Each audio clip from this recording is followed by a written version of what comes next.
Looking at this tweet from our Chancellor, Rachel Reeves, that she published today, is she actually trolling us?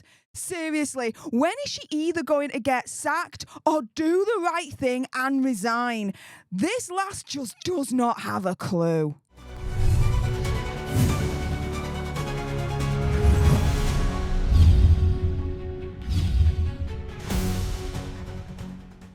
Hey up everyone and welcome to Political Nerds. I'm Steph the Alter Nerd, your nerdy political guide from Washington DC to Westminster and beyond. In today's video I'm going to discuss how this tweet right here from our Chancellor is an actual piss take. Is she actually trolling us here? How can she say this with a straight face? She either needs to resign or get sacked, because clearly she just does not have a clue. Now, as a disclaimer, I'm not inciting hatred to anyone or a particular group, religion, etc. So let's jump into it with this extraordinary tweet from Rachel Reeves.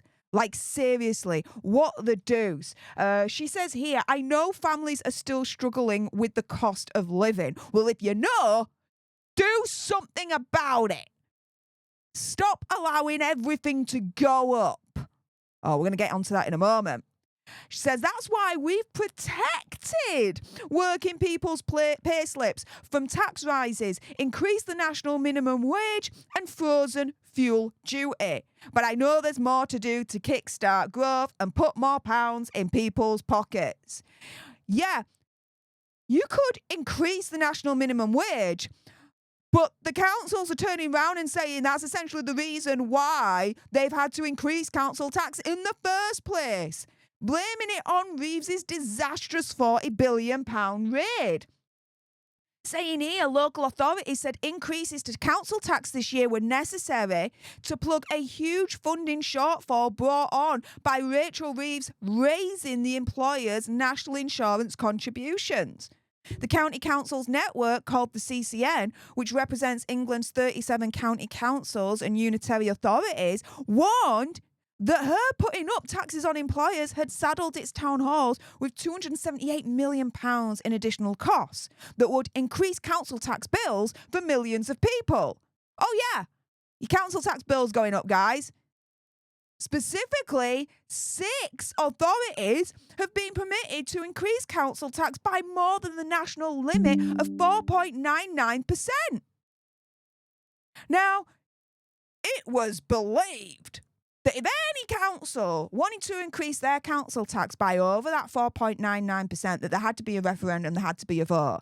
But guess what? Those slimy Watsits somehow found a freaking loophole that has led to Bradford having the highest increase of council tax, 9.99%. So, Bradfordians, your council tax bill from April is going to increase by nearly 10%.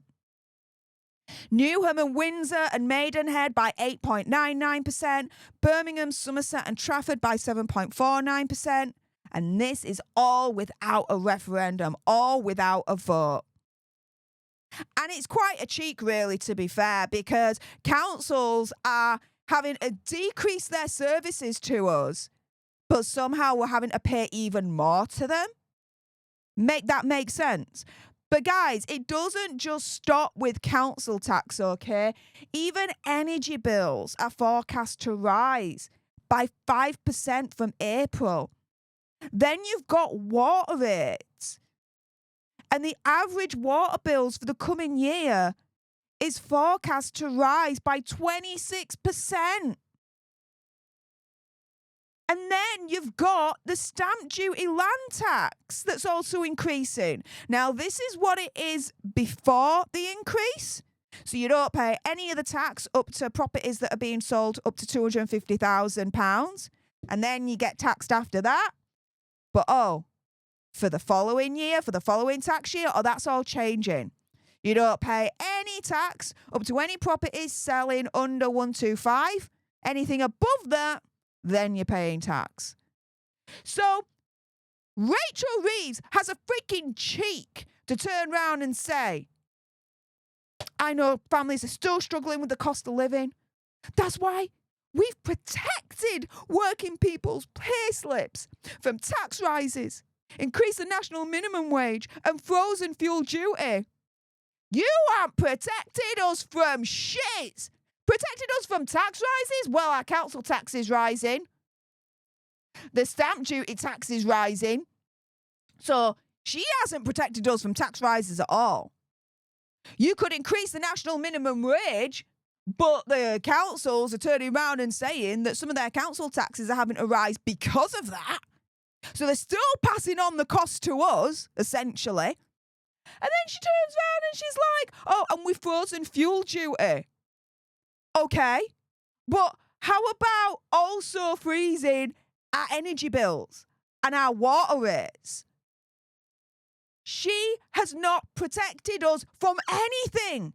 This is an absolute piss take. Is she actually trolling us here? Is this a joke? Is this satire?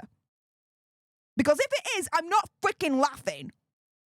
But it proves to me one thing. Rachel Reeves does not have a clue. She is not qualified to be our Chancellor. She is simply Rachel from freaking accounts that has allegedly lied on a freaking CV. So for me, she either needs to get sacked or she needs to do the honourable thing and she needs to resign. Because clearly she does not have a clue. Especially with this tweet right here. What an absolute joke. She is spitting in the faces of every single one of us. Turning around and saying that she's made our lives better financially. I don't think so. The cost of living is still rising. She's done nothing to make a dent in that. If anything, she's made it freaking worse. What an absolute joke. With that being said, if you appreciated this video and you want more, and of course there's going to be more, then make sure you subscribe to join our Alter Nerd tribe here at Political Nerds. Like, share, comment down below your opinion, conspiracy theories, whatevers. What do you think to this tweet right here? Are you as angry as me with this? Do you think that she needs to resign or get sacked? Let me know in the comments down below. Thank you so much for tuning into this video. I appreciate all your faces. And until the next time, you guys, laters.